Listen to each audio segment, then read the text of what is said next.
Good afternoon, everyone. Good afternoon. Good afternoon. Good to hear from you. All right, my name is Njagi.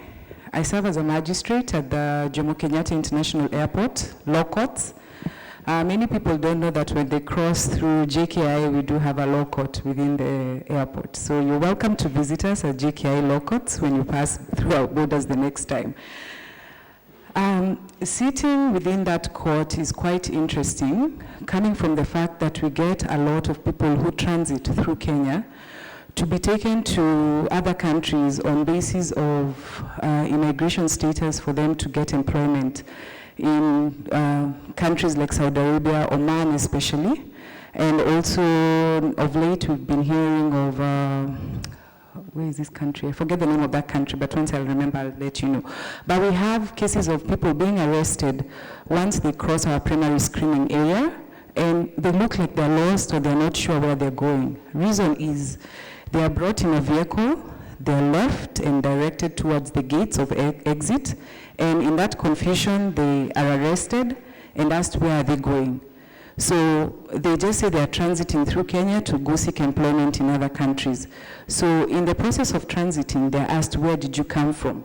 So they give the history of where they come from. They'll tell you they came, someone called them and told them that yes, it's possible for you to get employment in these countries. All you need to do is get your documentation in order.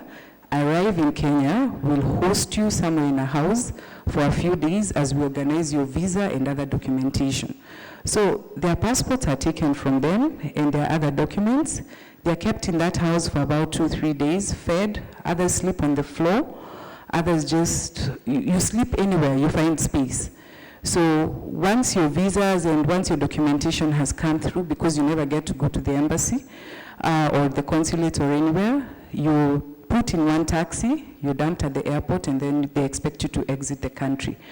So in those situations, they arrest the taxi driver as the one who is allegedly now somewhat now trafficking these people out of the country or exporting them out of the country.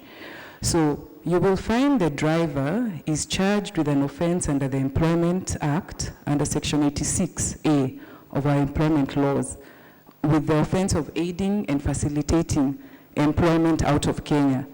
But this is a taxi driver who just brought them to the airport. So when you ask the victims where they were going as the police officers, the victims will tell you we were going to get jobs outside. But then the officers will charge them with giving false information to the police officers. So again, the victim is charged now with giving false information to the police officer. So the victim wonders, but I'm the one who was brought here and I'm actually traveling out of the country. Why are you victimizing me again? So when you try now to change them to become state witnesses, they become hostile because you've already mistreated them. So they're not seeing the need of helping you with this case. So once they become hostile, they just want to go back to their countries of origin. And at that point, that's where it becomes difficult to get the evidence of those victims because you've already re-victimized them and they have no need to help you with your case. So you'll find our police officers at the first instance are not treating them well. And when they're taken into our victim protection agency, safe houses, and those other institutions, they don't get to understand why they're there. So they feel like they're also being incarcerated again. So half the time they're just thinking, let's just go, we don't want to testify, we want to go out of the country. So you'll find we'll repatriate them because ideally we don't charge them, we shouldn't charge them. So the charges will be dropped and we'll just repatriate them either through their embassies if they are willing to come and help them out, if not through the immigration department. So what we did as our court users committee is we had a session with the immigration officers and we had a session with the police and told them these are victims of trafficking. Why are you arresting and charging them? He said, why not bring them and we shall expedite their cases. There are plans to make JKI Law Courts a 24-hour court. such that when you're arrested, even in the middle of the night, you don't have to stay till the following day for your case to be heard. So if the magistrate is there, we can hear your case even at midnight in those odd hours. But I think the judiciary is yet to initiate that. So I think through such initiatives, we'll be able now to assist these victims who come through our stations to be able to exit the country and we assist them the best way we know how. And the Witness Protection Agency, we also had a conversation with them because they have very stringent measures before they take in these victims. So we requested that once the court gives an order for them to go into victim protection, in witness protection, if they can host them, even if it's for a week or so, as we expedite the case. I know they're not very well funded, but we try as much as possible to assist them.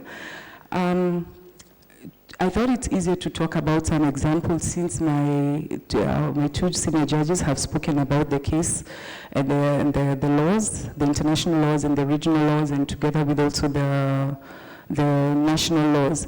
But when we were looking also at the Counter-Trafficking Act, we were asking ourselves, there is a fund that is established under that act.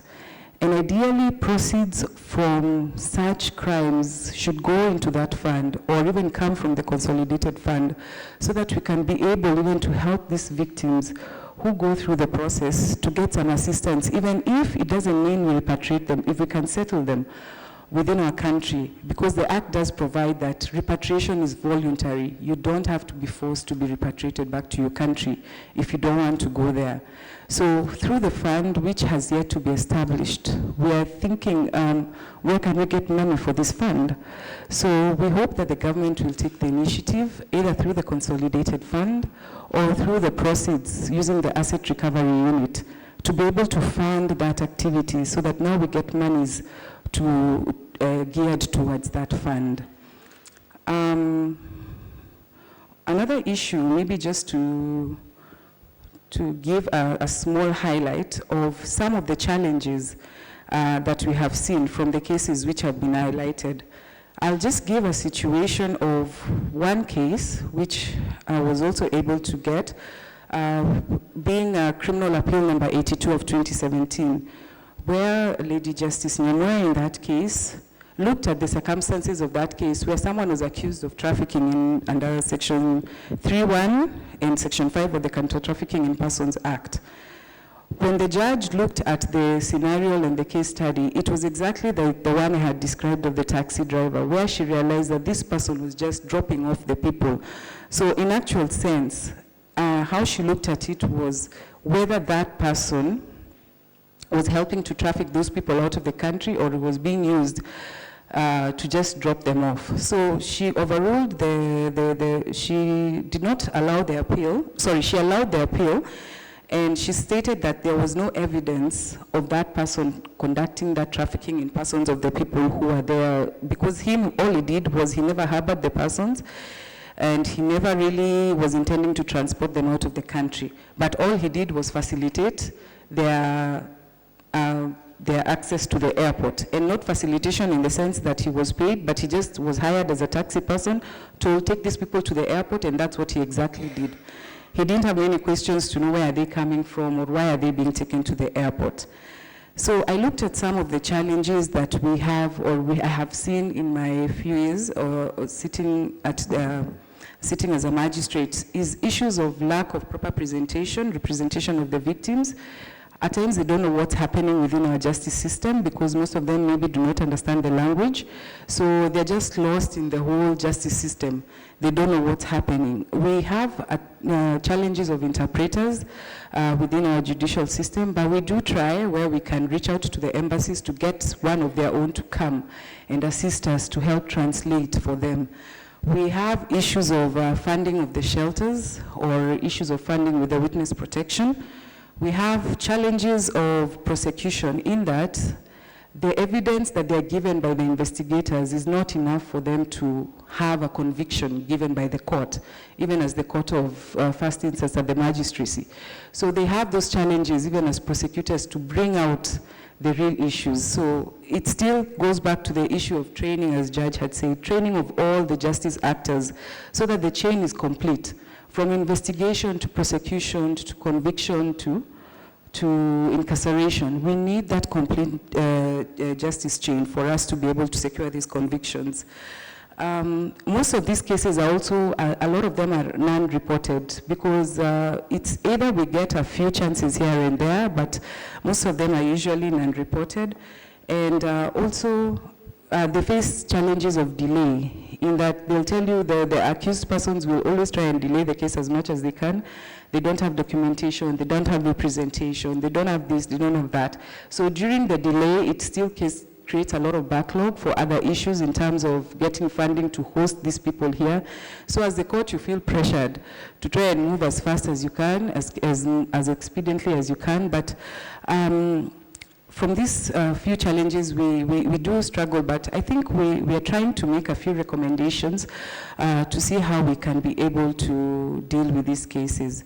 I think from one of the things that I have learned is from Botswana, where they had said that they have an integrated database and information system. That is one recommendation I believe we're going to carry home with us. But some of the other recommendations maybe I thought that we could also carry as a nation is on the issue of a case digest. I know these cases may not be many, but if we can start documenting even the few that we have, showing maybe the challenges that we're experiencing or the difficulties that we are having even as a country in prosecuting and listening to these cases, in that way we'll start now using that as an educative tool so that now we can be able to conduct this training on these matters and see how we can now start securing those convictions. And this starts with the whole justice system.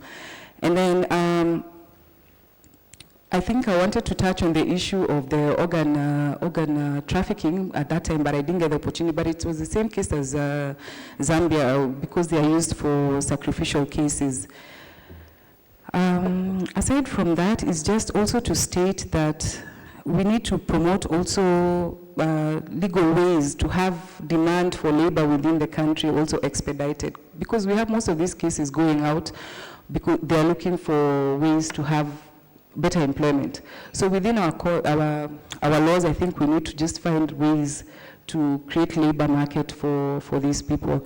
And my last thought before I see my time is winding down is just to take this opportunity to thank you for inviting us for this conference and for this summit. It's good to have these great minds that we can be able to come out with resolutions from here to see how we can be able to combat this issue.